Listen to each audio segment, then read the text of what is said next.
Hi guys, நீங்கள் என்ன episode பார்க்க போகிறோன்னு பார்த்தீங்கன்னா சோல்லேண்ட் சீசன் 2 எபிசோட் 65 தான் பார்க்க போகிறோம். வாங்க எப்படி இருக்குன்னு பார்க்கலாம். போன எபிசோட் எதோட முடிச்சிருப்பாங்கன்னு பார்த்தீங்கன்னா, போன பேட்டில் நம்ம ஜெயிச்சதுக்காக எல்லாத்துக்கும் சோல் போனுக்கு கிஃப்டாக கிடச்சிருக்கும். அந்த சோல் போன்ஸ் வச்சு எல்லாருமே மெடிடேட் ஆரம்பிச்சிருப்பாங்க. இந்த எபிசோட் அதுலேருந்து அங்கே ஸ்டார்ட் ஆகுது. வாங்க எப்படி இருக்குன்னு பார்க்கலாம். இந்த எபிசோட் ஸ்டார்டிங் சீன்லேயே 3 பேர் உட்காந்து மெடிடேட் பண்ணி தான் பண்ணிட்டு இருக்காங்க. நம்ம ஹீரோக்கும் தன்னோட சோல் போன் ஆட் பண்ணிடுறோம். நம்ம ஹீரோ மட்டும் இல்லாமல் கூட இருக்கும் எல்லாருமே 1 by 1 அவங்க எல்லாருமே நானும் சோல் போனை ஆட் பண்ணி முடிச்சேன்னு சொல்லி பேசிட்டு இருக்காங்க. அங்கே திடீர்னு புயல் காத்து மாதிரி அடிச்சுக்கிட்டு இருக்கு. அங்கே இருக்க கடல்ல இருந்து எல்லாமே வெளியில தான் வந்துகிட்டு இருக்கு. அதை இருக்க எல்லாருமே சுற்றி பார்த்துட்டு இருக்காங்க. நம்ம ஹீரோவும் அங்கே இருக்க மாஸ்டர் கிட்ட போயிட்டு இங்கே என்ன நடந்துகிட்டு இருக்கு அப்படின்னு சொல்லி கேட்டுட்டு அதுக்கு அவரும் சொல்ல ஆரம்பிக்கிறாரு, நீங்கள் அதை பற்றி எந்த ஒரு கவலையும் பட வேணாம், அதை இருக்கவங்க பார்த்துக்குவாங்க, நீங்கள் உங்களோட வேலையை மட்டும் பாருங்கன்னு சொல்லிடுறாங்க. அதே நேரத்தில் அந்த கட்டல் எல்லாத்தையும் பிச்சுக்கிட்டு ஒருத்தவங்க போயிட்டு அவ்வளோ வேகமாக யாரா போயிட்டு இருக்கான்னு பார்த்தா நம்ம ஹீரோட மாஸ்டர்ல இருந்து அங்கே அந்த ஷெர்கே அகாடமியை சேர்ந்த எல்லா மாஸ்டர்ஸும் தான் போயிட்டு இருக்காங்க. நம்ம ஹீரோட மாஸ்டர் அங்கே போயிட்டு யாரது அப்படின்னு சொல்லி ஒரு குரல் கொடுத்துமே அங்கே இருந்து நிறைய பேர் ஈவில் மாதிரி வந்துட்டு நின்றுட்டு இருக்காங்க. ஒருத்தர் 2 பேர் இல்லாமல் ஒரு படையை வந்துட்டு ஷெர்கே அகாடமியில் இருக்கவங்களை நீங்கள் எல்லாத்துக்கும் ஃபைட்டுக்கு ரெடியாக இருங்க அப்படின்னு சொல்லி அவரும் அங்கே இருக்கவங்க எல்லாத்தையுமே ஆர்டர் கொடுக்குறாரு. அங்கே இருக்க எல்லாருமே ரெடியாக நிற்க இந்த இடத்துல திடீர்னு ஒரு கிரீன் கலர் ஃப்ளேம் மாதிரி வந்துகிட்டு இருக்கு. அதை பார்க்கறதுக்கு சும்மா அல்டிமேட்டா இருக்குது. அது உள்ள இருந்து ஒரு மாஸ்டர் வர நம்ம ஹீரோட மாஸ்டர் சொல்ல ஆரம்பிக்கிறேன், இவன் விஷவாய்வு கொண்டவன், ரொம்பவும் கேர்ஃபுல்லாவே இருங்க அப்படின்னு சொல்லிட்டு சொல்ல ஆரம்பிக்கிறேன். என்ன அட்டாக் பண்றதுக்கு இவ்வளவு பேர் தானே, ரொம்பவும் முட்டாள்தனமா யோசிச்சுட்டு இருக்கீங்க அப்படின்னு சொல்லி. அது மட்டும் இல்லாம யுவாங்கையும் கொடுத்துறதா உங்களுக்கு நல்லதா, அதாவது இவங்க வந்து யுவாங்கையும்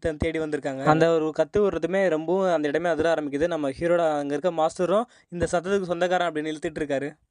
அவங்க யுவாங்க தான் தேடி வந்திருக்காங்கிறது இவருக்கும் புரிஞ்சுக்குது. அதே நேரத்தில் உன்னோட அந்த ஆன்மீக கண்ணால தான் இவ்வளோ இதுவும் அந்த இது திறந்ததுனால தான் இப்போ இவ்வளோ பேர் வந்திருக்காங்க அந்த மாஸ்டர் சொல்லிட்டு இருக்காரு. அது மட்டும் இல்லை, இவாங்க அந்த மாஸ்டர் ரொம்பவும் பவர்ஃபுல்லானவன் தான், அவன் சாதாரண ஆளியில் அப்படின்னு சொல்லிட்டு அவரோட பவர்ஸ் எல்லாத்தையும் சொல்லிட்டு இருக்காரு. அதே நேரத்தில் அவனும் அல்டிமேட் லெவலில் மாறி நம்ம இவாங்க சொல்ல ஆரம்பிக்கிறான், டேங்க் கிளான் வந்து என்னோட கிளான், அதில் இருக்க ஒவ்வொருத்தரையும் காப்பாற்ற வேண்டியது என்னோட கிளம்பி இருந்தான் அப்படின்னு சொல்லிட்டு நானும் அந்த இதில் போய் கலந்துக்க போகிறேன் அந்த போட்டியில். அது என்ன மாஸ்டரும் மனசுல நினச்சிட்டு இருக்காரு, இவன் ரொம்ப நல்ல பையனாக தான் இருக்கான் அப்படின்னு சொல்லி நினச்சிட்டு இருக்காரு. அதே நேரத்தில் நம்ம ஹீரோட மாஸ்டரும் அல்டிமேட் லெவலில் அந்த டிராகன் ஃபார்மேஷன் எடுத்துக்கிட்டு அட்டாக்காக 2 பேரும் வேற லெவல்ல பண்ணிட்டு இருக்காங்க. பண்ண அந்த அட்டாக்ல 2 பேருமே பின்னாடி தள்ளப்படுறாங்க. அதே நேரத்தில் அந்த ஆப்போசிட்ல இருக்கிற மாஸ்டர்ஸ் ஆரம்பிக்கிறாரு, நீ வெறும் நம்ம 2 பேருமே 98 லெவல்ல தான் இருக்கும், ஆனா நான் 2 லட்சம் சோல் பீஸ்ட் வச்சிருக்கேன், நீ ஆனா வெறும் கம்மியானதான் வச்சிருக்க அப்படின்னு சொல்லிட்டு பின்னாடி இருந்து ஒரு கோல்டன் கலர் ஆப்போசிட்ல இருக்கிற அவன் மாஸ்டரும் நீ இன்னும் சாகல அப்படின்னு சொல்லிட்டு இருக்காரு. அதே நேரத்தில் அந்த பெரிய டிராகன் சொல்ல டிராகன் சொல்லுது வாழ்க்கை அப்புறம் இது சாகிறது, இது 2த்தையுமே பத்தி நான் உனக்கு சொல்லணும்னு தேவை, நீங்க தெரிஞ்சுக்க வேண்டியது எல்லாமே யுவா என்னோட டிசிப்ளின்ங்கிறது மட்டும்தான் அப்படின்னு சொல்லிட்டு இருக்காங்க. அதாவது யுவாங்க வந்து போன எபிசோட்லயே பார்த்துருப்பீங்க, ஒரு டிராகனோட எலும்பு மேல உட்காந்து தான் பார்த்து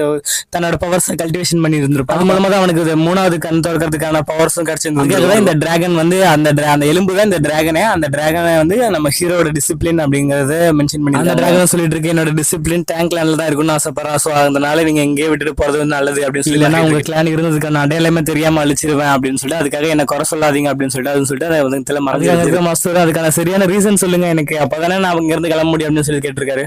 மாஸ்டர் சொல்லிட்டு இருக்காரு, நோ மேனன் இந்த குழந்தைய கண்டிப்பா கைவிடாது அப்படின்னு சொல்லிட்டு இருக்காரு. அதே நேரத்தில் நம்ம ஹீரோ நோ மேனன், அதே நேரத்தில் அவரும் ஒரு புதிர் மாதிரி போடுறாரு, பச்சை பசுமையான இடம் எப்பவும் மாறாது, தண்ணியோட கலரும் எப்பவுமே நிறம் மாறாது அப்படின்னு சொல்லிட்டு இருக்காரு. சொல்லிட்டு அங்கிருந்து கிளம்பி நம்ம மாஸ்டர்ஸ் எல்லாருமே நம்ம யுவா கிட்ட வந்துடுறாங்க. அவங்களும் வந்ததும் அந்த பெரிய மாஸ்டருக்கு தலை வணங்குறாங்க. அவரு சொல்ல ஆரம்பிக்கிறாரு, நீங்க எல்லாம் போய் ஊர்ல இருக்க மக்கள் எல்லாம் எப்படி இருக்காங்க, சேஃப்டியா இருக்காங்க போய் பாருங்கன்னு சொன்னது எல்லாருமே அங்கிருந்து கிளம்பிடுறாங்க. நம்ம ஹீரோட மாஸ்டர் மட்டும் அவரு நீங்க எல்லாம் என் கூட வாங்கன்னு சொல்லி ஒரு இடத்துக்கு கூட்டு போறாரு. கூட்டிட்டு போய் அங்க ஒரு சொல்ல ஆரம்பிக்கிறாருன்னு பாத்தீங்கன்னா, இருக்கிற எல்லா விதமான தற்காப்புக்குமே ஒரு கலை இருக்கு அப்படின்னு சொல்லிட்டு, இதுக்கு முன்னாடி ஒரு போர் இந்த மாதிரி தான் நடந்துச்சு, அந்த போர்ல ஏற்கனவே ஒருத்தர் இறந்துருந்தாரு, அவர் தான் இப்போ இருக்கிற தலைவரோட சகோதரர் அப்படின்னு சொல்லி எக்ஸ்பிளனேஷன் கொடுத்துட்டு இருக்காரு. அவரும் அதுக்கு அவரும் சொல்லிட்டு இருக்காரு, முன்னாடி இருந்த பொறுமை இப்போ யாருக்கிட்டையுமே அவங்க கிட்ட இல்லை, அவங்க அட்டாக் பண்ண நினைக்கிறாங்க அப்படின்னு சொல்லிட்டு இருக்கும்போது அப்படி சொல்லாதீங்க மாஸ்டர் அப்படின்னு சொல்லி நம்ம ஹீரோட மாஸ்டர் சொல்லிட்டு இருக்காரு. அவரும் சொல்ல ஆரம்பிக்கிறாரு என்னன்னு பார்த்தீங்கன்னா, யுவா கொஞ்சம் கிட்டவா அப்படின்னு சொல்லுவது நம்ம ஹீரோவாங்க கிட்ட அவர் சொல்லிட்டு இருக்காரு, நான் ஃபர்ஸ்ட் டைம் உன்னை பார்த்தப்போ உன் கண்ணில் இருந்த வலிகளையும் வேதனைகளையும் நான் பார்த்துறேன், அதுலேயே நான் புரிஞ்சுக்கிட்டேன் உனக்கு நிறைய ஸ்டோரிஸ் இருக்கு அப்படிங்கிறத, உன்னோட அந்த வழியை அத்தையும் மறக்க வச்சது இந்த அகாடமி தான், அதனால தான் இந்த அகாடமி விட்டு போக மாட்டேங்கிறது எனக்கு நல்லாவே தெரியுது அப்படின்னு சொல்லிட்டு இருக்காரு. அதை கேட்டதான் நம்ம உவாங்க ஒரு மாதிரி அழுதுறான், நம்ம அவனாலே சுத்தமாக தாங்கிக்க முடியல, ரொம்ப அழுதுறான், ஃபீல் பண்ணி நடந்த எல்லாத்தையும் நினச்சி ஃபீல் பண்ணி அழுவ ஆரம்பிச்சு சொல்லிட்டு இருக்காரு. இப்போத்துலேருந்து நான் உன்னை என்னோட ஸ்டூடெண்டாக ஏற்றுக்கிறேன் அப்படின்னு சொல்லிட்டு இருக்காரு. உங்கள் மாஸ்டர் ஒன்றும் ஃபீல் பண்ணலாம் மாட்டான் அப்படின்னு சொல்லிக்கும்போதே நீயும் போய் வாங்க அப்படின்னு சொல்லிடுறேன் நம்ம மாஸ்டர். அவர் அப்படி சொல்லிட்டுனால உடனே நம்ம ஹீரோ என்ன பண்ணுறான்னு பார்த்தீங்கன்னா, மாஸ்டர் அப்படின்னு சொல்லி அவங்களுக்கு சரியான மரியாதை கொடுத்து அவர் காரில் வந்துடுறான். அதோட நம்ம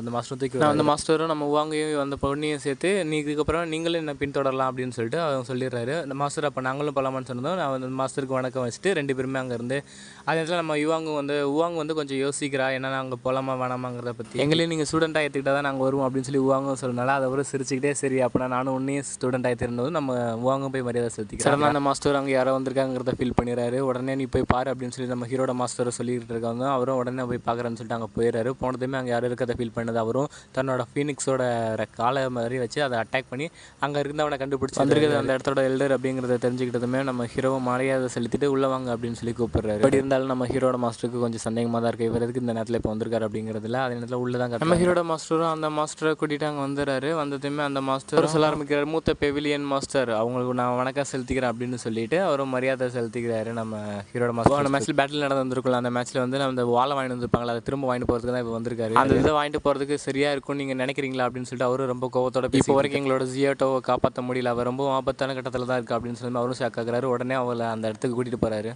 அங்கே கூட்டிகிட்டு போனதும் தான் அதுக்கப்புறம் தான் தெரியுது நம்ம ஜியோட்டோ இன்னும் அந்த டீமனோட கண்ட்ரோலில் தான் இருக்கா. அவளால் அதை விட்டு வெளியில் வரவே முடியல. அவள் பார்க்குறதுக்கு ஒரு டீமனாகவே அது மோஸ்ட் மாறிட்டா. ஐஸ் ஸ்பிரிட்டால் தான் கண்ட்ரோல் பண்ணி வச்சுருக்காங்க. அதை ஐஸ் ஆட்ரிபியூட் உள்ள ஏதாவது ஒரு பீஸ்டோட சொல்கிறீங்க அப்சர்வ் பண்ணால் மட்டும்தான் இதெல்லாம் நடக்கும் அப்படின்னு சொல்லிட்டு அவரும் சொல்லிட்டு இருக்காரு. அதே நேரத்தில் அதெல்லாம் எப்படி சாத்தியமாகும், அந்த எல்லாத்தையும் ஐஸாலே இது பண்ணியிருக்காங்க. அதோட சரி அங்கேருந்து கிளம்பலான்னு சொல்லிட்டு எல்லாருமே வெளியில் வந்துடுறாங்க. ஜூனியர் ரொம்பவும் கோவப்பட்டு பேசுறதுன்னு நாங்கள் நினைக்கல அப்படின்னு சொல்லிட்டு அவரும் சொல்லிட்டு இருக்காரு. அதே நேரத்தில் என்ன பார்த்தீங்கன்னா நம்ம ஹீரோட மாஸ்டரும் அந்த மாஸ்டரும் ரொம்ப கோவத்தோடு தான் பார்த்துக்கிறாங்க. கேனனை வச்சு விட்டால் அழிச்சிருவாங்க போல இருக்குது, அந்த அளவுக்கு பார்த்துட்டு இருக்காங்க. அந்த மாஸ்டரும் நம்ம மாஸ்டரும் கேட்டுக்கிட்டு இருக்காரு, இதுக்கு எதனா வழி சொல்யூஷன் இருக்கா அப்படின்னு சொல்லி கேட்டுட்டு இருக்கும்போது அவரும் சொல்ல, இது என்னோட கற்பனைக்கு ஆர்ப்பாரும் அதிகமாக இருக்குது, இது எப்படி இதுக்கான சொல்யூஷன்ஸே எனக்கு தெரியல அப்படின்னு சொல்லிட்டு அவரும் சொல்லிட்டு இருக்காரு. இதோட இந்த எபிசோட முடியுது. நெக்ஸ்ட் எபிசோட் நாளைக்கு பார்த்துக்கலாம். Bye guys.